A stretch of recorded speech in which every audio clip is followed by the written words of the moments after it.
আপনি ইয়ে করেন, কথা বলেন। হ্যাঁ, নষ্ট করে দেয় আর আমাকে মারধর করে।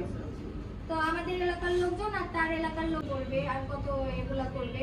আসলে ছেলেটা খারাপ। এবার হচ্ছে এর একটা বিহিত দরকার। আপত্তিকর ভিডিও করে রাখে এবং এগুলো ছড়িয়ে দেওয়ার ভয় দেখিয়ে দিনের পর দিন ধর্ষণ করে। এর জন্য আমি মামলা করেছি এই সুবিচার পেতে এবং ছেলেটি যেন আর কোনো মেয়ে জীবন নষ্ট করতে না পারে, তার জন্য আজকের এই সংবাদ সম্মেলন। এই সম্পর্কে আপনি কি জানেন? হ্যাঁ, এই সম্পর্কে জানি। ও হচ্ছে ভার্সিটির একটা মানে ম্যাডাম। আচ্ছা, এই যে আপনি বুলেটের আসলে শিক্ষাগত যোগ্যতা কি? আপনি হ্যাঁ, ওই যে ইভা রাজিয়া সুলতানা ইভা মেয়ের সাথে আমার 4.5 বছরের সম্পর্ক। তো 4.5 বছরের মাথায় ওই মেয়েও জানতো না যে ওর প্রথম একটা ওয়াইফ। একটা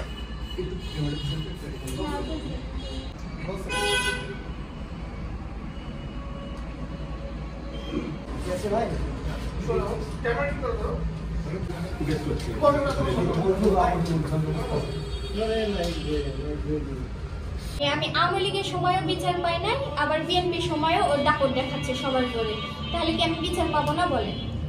ও তো একাধিক মেয়ের সাথে রিলেশন করে, মানে ওর যে 2টা ওয়াইফ, 2টা না 3টাই ধরেন, এক মেয়েকে ধরে 2বার বিয়ে করছে।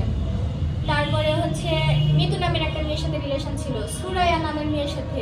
আপনি এত কিছু জানার পরও তার সাথে কিভাবে ইনভলভ হলেন? আপনি এগুলো আমি মানে কেস করার পরে সবকিছু আর কি জানতে পারতেছি। হ্যাঁ, পূর্বে আপনি জানতেন না তার সম্পর্কে? না, জানতাম না পূর্বে। লাস্ট পর্যন্ত সহ্য করতে না পেরে একটা মেয়ে কখন এতগুলা ক্যামেরার সামনে আসে বলেন? বা আমি প্রশাসনের কাছেও কোনো বিচার পাচ্ছি না, থানায় গেছি তাও পাইলাম না। এখন কোর্টে গেছি, কোর্টেও ওরা হচ্ছে পিবিআইকে কিনে নেওয়ার হুমকি দিছে, 4-5 লাখ টাকা খরচ করে পিবিআইকে কিনে নিবে। তো আমি আসছি আপনাদের কাছে এই প্রত্যাশা নিয়ে যে হচ্ছে আর কোনো মেয়ের জীবন যাতে নষ্ট করতে না পারে। মানে একাধিক মেয়ের জীবনও নষ্ট করছে, আমারটা তো করছে। তো ও যাতে আর কোনো মেয়ের যাতে জীবন নষ্ট না করতে পারে সেজন্য আমি আর কি ওর সুষ্ঠু বিচার চাচ্ছি, ওর যেন ন্যায় বিচার হয়।